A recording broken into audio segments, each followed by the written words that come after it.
In today's video, I'll be taking a look at Inspiring Philosophy's critique of the documentary hypothesis and answering some of his objections, as well as raising some of my own. As usual, Michael Jones narrates his video, which I'll link to in the description. I won't be doing an exhaustive analysis, but instead addressing a few points where I think my approach to source criticism does a better job than the typical documentary hypothesis. Jones does acknowledge other approaches in source criticism briefly, but focuses on the typical approach, that is JEDP as independent sources, with J and E coming first and D and P added later. My own approach is partially supplementary, but its uniqueness comes in how I handle the Elohist, or I should say the Elohist, plural. What I have proposed is that narratives about other gods were taken by a Yahwist, and whenever there was a name of another god, it was replaced by the word Elohim. To learn the details about how and why this was done, be sure to check out my video, Multiple Elohists. And to see how that theory plays out in the biblical text, be sure to check out my video about how Jacob was inserted into the Joseph narrative. With that in mind, instead of this, we have this. The earliest layers are at the bottom, starting with the oral traditions, then the Elohists, then a couple of Yahwists, then the priestly source, and finally, the Deuteronomist at the top layer. Having said all that, let's take a look at the first clip. Critics of the documentary hypothesis often note when we attempt to divide sources based on terms or stylistic variations, we can find literary styles assigned to P in what is a J text, or J terms or style in P, and vice versa. The scholar Joel Baden responds by noting that the defining criterion should actually be narrative flow. Attempting to divide sources on thematic and structural features does not necessarily work, because themes are, for the most part, not unique to a given source. Instead, Baden says the way we identify sources is through their narrative unity and flow. Stylistic features and changes in terms are secondary criteria. Narrative flow is very important, but I would add that propaganda flow is just as important, if not more.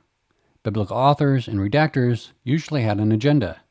If those agendas can be identified, we can distinguish between sources, since it's unlikely that different authors from different places and times had the same agenda. To learn more, be sure to check out my video, The Bible as Propaganda. You can also check out my blog post, Biblical Propaganda 101, to learn about the different techniques that biblical authors use to push their agenda. Okay, let's go to the next clip. As Person and Rosetko state, if biblical texts have roots in oral traditions, then biblical texts may contain linguistic diversity that is a result of the same author or redactor using a traditional register. Stephen Scorch drew attention to the different readings of the Jewish and Samaritan Pentateuch, and argued that the Pentateuch likely was the result of oral traditions. The text, which was orally created in the course of reading, had a strong influence on the shape of the written tradition. Oral traditions do play a part in most of the biblical narratives. As I mentioned earlier, they form the earliest layers of the text. In fact, my channel is mostly devoted to reconstructing what those oral traditions were. You can check out my blog post about my methodology to learn how I reconstruct them. You can also watch my video, Glitches in the Matrix, to see the process of reconstruction. From my experience of reconstructing oral traditions, I found very little specific language carries over into the biblical text. This is because there were many variations when telling an oral tradition. Biblical authors only had to take the common elements of those oral traditions and place them into a new context to support their agendas. Let's take a look at the next clip. We also see divine designators used interchangeably in other biblical texts, and change between different manuscripts of other biblical texts. So divine designations may not have been specific to sources, but used more interchangeably by authors and scribes. Okay, so he mentions Psalms 40 and 70. I want to show you why Elohim and Yahweh are used interchangeably in those psalms, but before I do, I want to talk about why and when Elohim and Yahweh are used. First of all, I don't think too many scholars today have a strict dividing line between the two names. Many allow the Elohist to use Yahweh and the Yahwist to use Elohim. However, I'm a bit more strict, and I'll tell you why. The Yahwist can use both Yahweh and Elohim, but an Elohist never used the name Yahweh. Why? Remember, the Yahwist changed the names of the other gods that were in the narrative to be Elohim instead. So if an Elohist narrative was originally about another god, then obviously they wouldn't have used the name Yahweh. But even though the Yahwist does use the word Elohim, he never uses it as a direct name. Remember, Elohim is just a generic title, meaning God. not a personal name. One instance a Yahwist might use the word Elohim is when it's used with a possessive determiner or a prepositional phrase, but not as a name. For example, Elohim of Israel. Another time might be when the Yahwist wants to reference an item from an Elohist narrative, but that item is too closely associated with the other god to say that the item was Yahweh's, such as the staff of Elohim or the mountain of Elohim. With that in mind, let's take a look at Psalm 40, which is a Yahwist psalm. All of the uses of Elohim are used with a possessive determiner, and never as a direct name. As you can see here, it says, our Elohim in green. Then my Elohim again. Then it only mentions Yahweh, until we reach the end where it says my Elohim once again. Psalm 70 is a bit different since it was originally a psalm about another god. The Yahwist switched the name of the original god for the word Elohim, then adds a short line about Yahweh at the beginning and at the end, and voila, now it's a psalm about Yahweh. Let's take a look at the next clip. Or a name could have been utilized because the context necessitates it. Genesis 28, 12, 17, and 20 are assigned to the E source. The fact that these verses use the designator Elohim is used to help support this.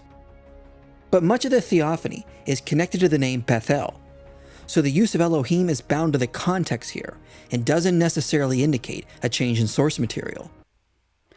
I agree that the context does determine the use of the word Elohim here, but not for the reasons that Jones proposes. Elohim is used here because the Yahwist once again switches out the name of the original god for the word Elohim. The name of the original god was El, and this makes sense, better sense even, because the name of the place is Bethel, not Bethelohim. Let's take a look at the next clip. Recently, 3 scholars did a survey on the book of Exodus and identified literary structures throughout the book, concluding the exquisite literary artistry that is displayed in the structuring of this book seems to provide potent evidence of the overarching unity and single authorship of the book of Exodus. It seems highly unlikely that a later redactor or redactors would have been able to modify various existing strands of earlier material to produce such exquisite, complex literary artistry and symmetry. Just a quick note here about chiastic structures. Redactors can and do build onto existing chiastic structures. I've done some work in Amos that shows how that's done. Here are some examples. Original chiastic structures are very clean and symmetrical. As redactors build onto them, they become slightly distorted and bloated. Alright, one last clip. Some source-critical scholars recognize the unity of Genesis 30, but others have attempted to divide it up between J and E.